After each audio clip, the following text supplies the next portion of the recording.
Molweni, welcome to SANGOMA channel.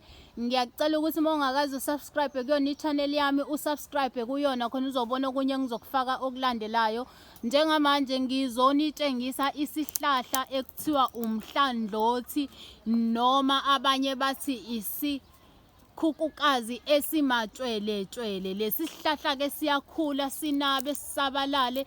Isiqu sakhona sinento ebrown kanje njengoba ubona ku brown, kodwa sona siyanaba phezulu sisabalale.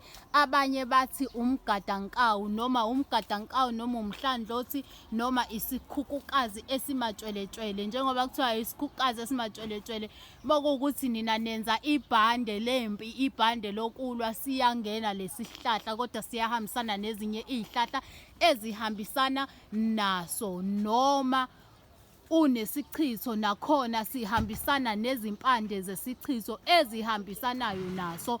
Noma kuthiwa umhlandlothi or Skhukukazi esimatshwele noma Mgadankawu. Lesi sihlahla ke siyasiza kakhulu, sibaluleke kakhulu, kodwa kukhona ezinye izihlahla ezifanayo naso.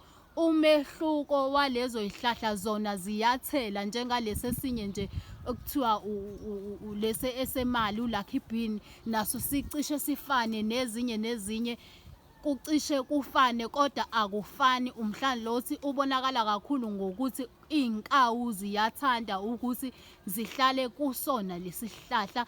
Ngiyacela mawungakazi uthola ithuba lokuthi usubscribe kwi-channel yami, uqhubeke khona uzobona ezinye izihlahla ezilandelayo engizozifaka.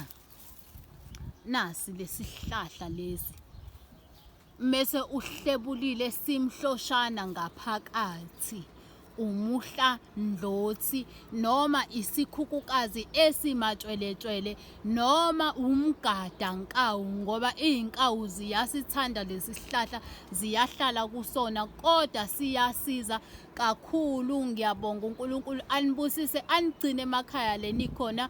Ngiyabonga futhi nokuthi niyayisupport i-channel yami. Ngicela niqhubeke, ngiyanithanda. Amen.